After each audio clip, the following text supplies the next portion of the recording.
The Recruit Season 2 spoiler-filled review. This message will self-destruct in 10 minutes or whenever Netflix cancels the show. Hey there, my Ruby Tuesday friends. Welcome back to the Ruby Tuesday, where I talk about movies, TV shows, world cinema, and anime. Today I'm diving into The Recruit Season 2 on Netflix. If you haven't seen Season 2 yet, you might want to pause this video, grab a strong cup of coffee, preferably in a CIA-approved encrypted thermos, and binge watch it first, because this review is going to be full of spoilers. Like full-on classified Black Ops level spoilers. You've been warned. Let's get into it. So a quick Season 1 recap. So The Recruit burst onto Netflix last year with a fresh take on the spy genre, giving us an inexperienced but incredibly charming CIA lawyer in Owen Hendricks, played by Noah Centineo. This guy was basically thrown into the deep end of espionage, dodging bullets while trying to navigate bureaucracy. And let's be honest, the CIA seemed just as likely to kill him as his enemies. By the end of Season 1, Owen had been manipulated, betrayed, and nearly killed, all while trying to deal with the enigmatic former Russian asset, Max, played by the fantastic Laura Haddock. And just when we thought things couldn't get worse for him, bam, he's kidnapped in the final moments by none other than Nicolas, played by Maddie Harrison, who just happens to be Max's daughter, because of course she is. And with that, we're left on a hell of a cliffhanger and sadness because of the death of my favorite character, Max, and in my personal opinion, the best character. Fast forward to Season 2, and we pick up right where we left off. Owen is now knee-deep in a mess, even messier than before, this time in South Korea. And as per usual, it's not just the international spy games that are making his life difficult. Nope, it's the CIA itself. Because if there's one thing you should have learned from the show by now, it's that you can never trust the CIA. I mean, if Owen thought dodging assassins was tough, wait until he sees his own agency trying to throw him right under the bus. Not that they didn't do that in Season 1, but Season 2, they basically, they're going to disavow him and then dismember him. This season leans even harder into the themes of trust, loyalty, and the good old-fashioned, what the hell have I gotten myself into? The big twists and turns. Who can you trust? No one! Nica's role. You'd think Nica would be a great asset to have, given her past and her family history. But this is a spy thriller, so naturally, she immediately sells out Owen and his crew and tries to have him killed. The classic double cross. We don't actually get that much time with this character though. I had thought she would be Max's replacement, but she was not. But what we get is Max, but even more unhinged and deadly. Seeing her in action is something akin to what Black Widow does in the Avengers, except the violence hasn't been Disney-fied. Unfortunately for me, she doesn't have the same impact as Max because, well, like I said, we don't get that much time with her. But what we do get is intense, scary, and awesome, and I wanted more. Then we get to the story plot of Nan He's kidnapping. Turns out this is a massive part of the overarching plot. Owen has to deal with a new grey mail, which boils down to a kidnapping that he needs to resolve, or all of the CIA's nastiest secrets will be let out into the open world to see. This plot keeps the story nice and tense, because there's always this race against the clock. This keeps the pacing so fast, with little time for fleshing out the characters that we saw in Season 1. I mean, in Season 2, one of Owen's housemates is barely in the series, so much so that I'd ask why he's even included in it. There's just no need for that entire plot because they give no time to it. Then we get to Dawn hiring an assassin, because what's a spy thriller without at least one hired killer? This is a plot point I could get behind because it adds tension and movement to the story.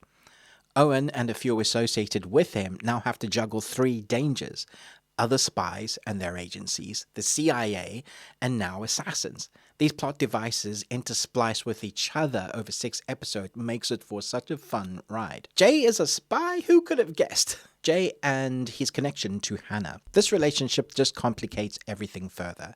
Hannah and Owen obviously have a history. It was all will they, won't they in Season 1.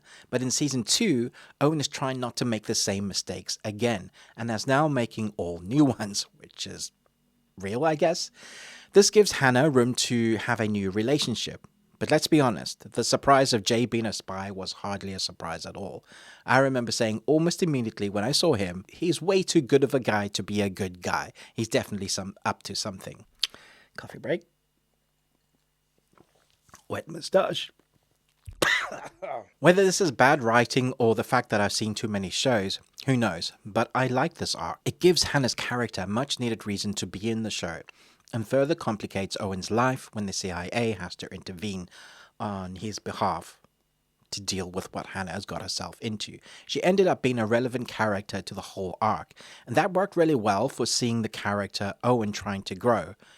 And talking about Owen, he is now on a global mission. The show takes us from Korea to other locations, but Doha, Qatar becomes a key piece of the puzzle. We get some much needed backstory for Owen, namely about his father.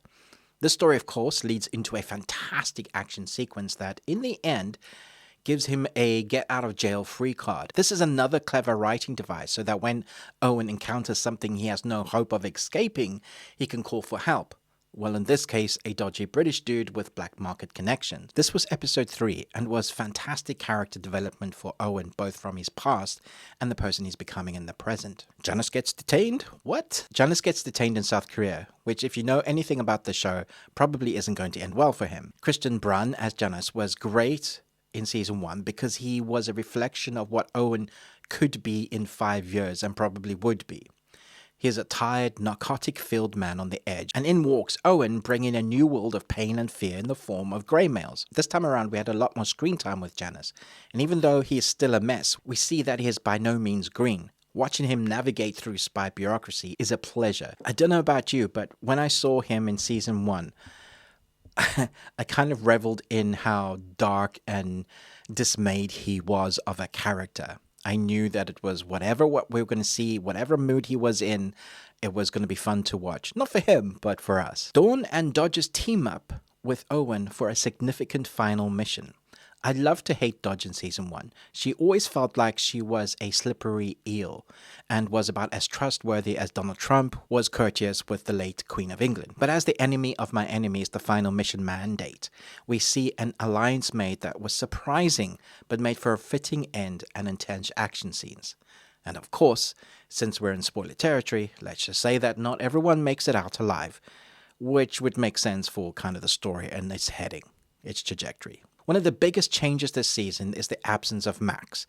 She was such a strong force in season 1, and while the show does just fine without her, you do feel that loss. The dynamic between Owen and Max was electric, like a twisted mentor-student relationship, where the mentor might just shoot the student at any moment. Without Max, the show shifts its focus to Owen learning the ropes from different sources, but it does feel like there's a bit of a hole in the storytelling without her unpredictability. That said, Owen himself has definitely grown this season. He's still that reluctant spy lawyer we know and love, but he's harder now, less naive, more aware of just how deep the CIA rabbit hole goes. His relationships are strained too. With Hannah, things take a very complicated turn when Jay enters the mix. And let's not forget Lester and Violet, the two operatives who provide some of the best comedic relief, while also proving to be some of the only people Owen can trust, which says something. Action, intensity, and the fun factor.